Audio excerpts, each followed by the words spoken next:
Hello friends. I know that my video just went up yesterday, but we've got a community post from Dad Challenge Podcast and I need to just complain about it. I need to talk about it. So let's go. Now, a lot of it is not like the most tea drama things that he could possibly say, but he does address his haters and his detractors, which I guess I am one of those now, so that's fun. It reads, I'm so close to 100K and I just wanted to say thank you so much for coming to this channel to watch my content. I don't always get it right and I can be intense sometimes, but I think the overall message has resonated with a lot of you. And this is something that we see a lot is people saying, oh, well, I don't always agree with his delivery, or I do think he goes too far sometimes, but the message is good, In this situation, the juice does not justify the squeeze. I said this like 1,000 times in my last video. There are a lot of ways to accomplish certain goals, and I personally don't respect and also very much dislike a lot of the things that he does and says. We'll get into that because there's more. Is it petty? It can be, but it's petty with a purpose. You might not agree, and I've lost a few supporters along the way, but I honestly trust my gut on this, and if calling people out means I have to make fun of their pants or fake eyelashes, then so be it. Pants and fake eyelashes are things that you can take off, change, remove, put more on. It's really funny how he didn't mention any of the comments that he's made about bodies, like breasts, that he's done a lot. You know, that cleaner that he thought was like so cute and fun, and it was so quirky and he was so edgy, and like the joke was like it was so hilarious that a cleaner would smell like a vagina. Comedy gold. Comedy gold. It's also a place for comedy and laughter. If no one's like really laughing, is it really a joke? A place to discover that these people are far from perfect and you should never stack yourself up against a false perception. It's been proven to be damaging, not only to adults, but especially to children. Is he trying to... I may be reading into this too much, so if I'm totally wrong on this, let me know. But because he's talking here about making fun of appearances and then saying, I have to let everybody know by making fun of them that they're not perfect and that everything online is fake because social comparison as far as body image is super damaging to adults and children. Like, is he co-opting like a body positivity, like, you know, real online realism kind of thing right now? Because that is the stupidest way he could justify drawing circles around breasts and oh god. Okay, we gotta go. If that's the case, sis, is that what he's doing, or am I reading that wrong? Right? I don't think anybody is comparing their pants or their fake eyelashes to a creator and being like, oh my god, like my self-image is so damaged because they have these certain pants and I don't. Like, what is the argument here? What is it? Because usually in these kinds of arguments, saying like it can be super damaging to adults and to children to like compare yourself and these perceptions that you have online, those are usually not like moms that are waking up in the morning picking up a camera to vlog. That's usually not where the comparison is. It's usually like Instagram influencers with edited photos, edited videos, like swimsuit, fitness model, you know, that's all edited and stuff. I'm not really sure that this checks out. I'm not buying it. I don't need a receipt because I'm not buying it, okay? I want to thank all the creators who cover this same stuff, even the ones who hate me. You could just say, I mean, okay. I'm sure that some people do hate, like genuinely, very much dislike who he is as a person and everything. In fact, I know there is. But when you lump in genuine criticism with people that hate you and make it a monolith and then just ascribe it the most negative word or attribute that you can, you're doing a disservice to discourse in a commentary community. That's all I'll say. It's been a big 1.5 years since the Micah stuff went down, and a lot has shifted. like your attitude. So many family vloggers have stopped, and many more who were considering it have changed their mind. Should be minds, but okay. I don't claim to be the leader in this fight, but I definitely am part of it. Well, you sure do act like you're the leader. You sure do act like you are, again, the dad of YouTube. You're the crusader. You've got your torches and your pitchforks, and you're busting down houses, rallying people to picket. You're not the leader. You have the most subscribers, allegedly. Wink, wink. But you're not the leader? Okay. It's been a great journey and blessing to be on here and be able to put my wife through school debt-free. This platform has changed me in so many ways. Agree. Actually, you know what? Disagree. Because there's something in me, there's something in my little coconut head, there's something in my gut that tells me you've always been this way. Now, you've always been better at hiding it, but with the numbers and the followers and the support and the cheering on that you get, I really don't think that you've changed. I think that you've just shown who you are more. I'm better for it and always considering how I can improve. Despite what my haters say, I love people. I just have zero tolerance for bad parents. I honestly never thought I'd make it to 100K and in such a short time. Yeah, isn't that like so crazy? Even, you know what? You know what? Let me shut my mouth because, you know what? Allegedly, supposedly, for entertainment purposes only, not fact, there have been some discrepancies between the amount of engagement that Josh has been receiving and his sub count. I don't know how you could be nearing 100,000 subscribers and still be getting average 20 to 30K on a video. You know, like all the time. Things aren't adding up. They're not adding up. But it encourages me that clearly people are on board for the message, on board for the laughs and the yelling. Do you notice how carefully he constructed this sentence? See, this is kind of my forte, is breaking down and like reading and identifying things. A lot of people think that that's like too much or whatever. I live for this, okay? This is like my bread and butter. But it encourages me that clearly people are on board for the message, not how he delivers the message, not like really how the message affects anybody or how getting that message through affects anybody, just the message itself. Just the message itself. I see you, Josh. I see you. I've developed and even thicker skin and have moved past the obligation to watch hate videos or read hate comments on me.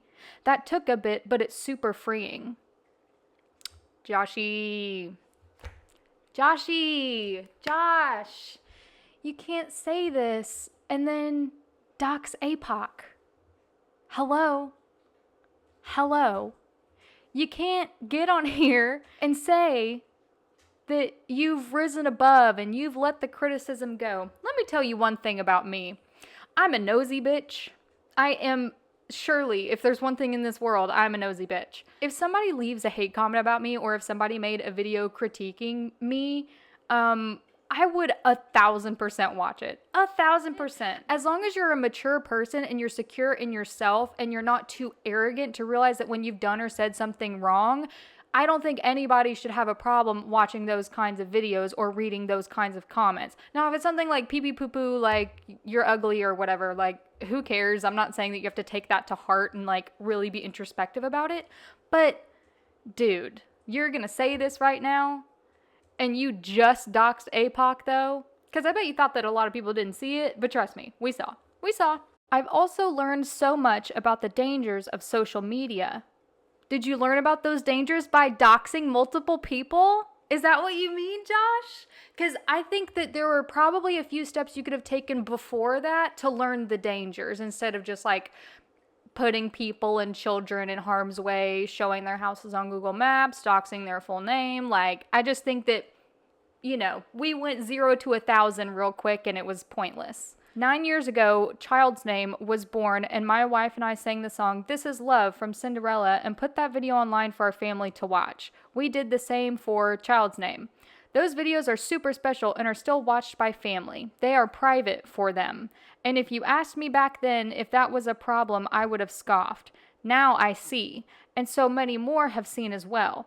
I have changed leaps and bounds even since 1.5 years ago when all of these dangers started being uncovered. And you were there to uncover them with me as I often watched the videos for the first time with you. It's super funny because instead of like addressing all of his like subscribers and everything and thanking them for 100,000, he may as well just be like directing this to his haters because he's addressing a big part of the video that APOC called him out on. And thank you for being here and sticking around if you have. If I have alienated anyone, I did not do so on purpose. This isn't for everyone, that's for sure. Does it matter? First of all, I don't believe you. But second of all, does it matter if your intention of alienating people was there or not? If the end result ended up in alienation? I don't think that's a smart statement to say, and I don't think it does you any favors. I think that it makes you sound more flippant, that you don't really give a shit if you alienated anyone. I'm not saying that you have to like beg and plead for every follower and subscriber and whatever to always like rally behind you and be your biggest supporter and everything. Definitely not. I just feel like you're missing a huge opportunity for growth and maturing if you're not looking at the reason for that exodus. If you're not like, if you're not recognizing that and just being like, oh, well, I didn't mean to make people mad, or I didn't mean to turn people off from my content, but I didn't mean to. You're not helping yourself, and you're not helping anybody. And I don't think that this is really, I'm totally nitpicking here, but I don't know. I don't get why he would even say this. This isn't for everyone, that's for sure. You're not for everyone. I feel like a lot of people agree on the message if you're actually doing the message. He's making videos snarking on other videos that don't even have children involved. It's just like this person is a parent, which is kind of weird because don't you want children to not be involved? So it's like they're damned if they do and damned if they don't. If somebody says like, okay, I'm going to take my children off of my channel and I'm just going to upload like personal content from now on, you're still going to snark on them, but they agreed with you and they did what you wanted. So what else is there to say? You don't like her thumbs? You don't like her teeth? You don't like her boobs? You don't like how much makeup she has on? You don't like her hair? You don't like this? You don't like that? She's drinking too much alcohol? She's blah, blah, blah, blah, blah. Her home decor? That's where the message stops. The message is gone. You killed it. In conclusion, I am still mind blown that 100,000 people have decided to give me a sub. I am too. And listen to my message. I think we're on the same page with the message, and that's what counts. So fuck everything else that Josh has done. It's because he's crusading for the children and he's saving the children. That's the only thing that matters. I think we're on the same page with the message, and that's what counts. That's what counts. That's the only thing that matters to Josh. People are agreeing with him, trumping up his ego, and subscribing to him. He's not getting more views. He's not getting more views, allegedly, supposedly, for entertainment purposes only. He's not getting more views. But his subs, man, it's hundreds by the day. It's hundreds by the day, even when he doesn't post anything, you know? Okay. You are incredible, beautiful, gorgeous, and super damn valuable. Don't ever forget it. Thank you so much, Josh. That means not a fucking thing coming from you. Thank you. I'll see you tomorrow. Love, JB. I'm also going to look at some comments. I've seen today that comments who have not been given a big ol' to Josh's butt have been deleted. So there's really not much to look at here. I don't know. We'll just scroll and see if we find something interesting. This comment says, we came for the snark and stayed for the message. Isn't that backwards? Like, am I tripping? Is that not backwards, right? That doesn't make any sense. We came for the snark and stayed for the message. I was under the impression, based on what Josh would lead you to believe, that he started with the message and is now snarking more and feels the need to snark on non-mommy vlogger content because it's all in the name of snark, and you gotta prove how bad these people are, even though she's just reorganizing her pantry or cleaning a toilet. Okay, if everybody that watches you has exactly the same opinion, I personally wouldn't really be proud of that. Because if you're not hearing other people's opinions and you're not seeing different points of view, then you're not growing, nobody else is growing, you're not facilitating a platform and a space to do so. And I do think that there can be a lot of important discourse and a lot of important conversations that can happen that people can learn from that by two people that are still aiming for the same goal. Oh, somebody said, can we get Petty with a Purpose merch? All right, here's one. Oh, guess what? It's a family channel. I love your videos. You're hilarious. Your approach isn't for everyone, and that's fine. They can click off and go watch someone else. I watch some of the others occasionally, and they're just not as fun. This is the closest thing to criticism that Josh is going to allow to stay up on this comment section. I took a screenshot just for posterity. All right, I've been scrolling for just a little bit, and it's just all of the same. You deserve this. You're so great. Blah, blah, blah. I'm not particularly surprised that a celebration and a thank you to all of his 100,000 completely very real, allegedly, supposedly for entertainment purposes only subscribers is actually just a way to address the people that he has a problem with, that have a problem with him. That kind of tells you all you need to know. From this post, it just makes it kind of clear to me that he hasn't just let this go. He hasn't set himself free from the hate and the criticism, which is what usually it really is. And I think that it really does bother him. His detractors are living rent-free inside of his head. If we weren't, he wouldn't make this 100,000 subscriber thank you message to his fans. He wouldn't mention any of the things that he mentioned in it. So that's all I have for you. I just needed to get this video out and complain about it because it's annoying. And I like to complain. So, yeah, that's it. See ya.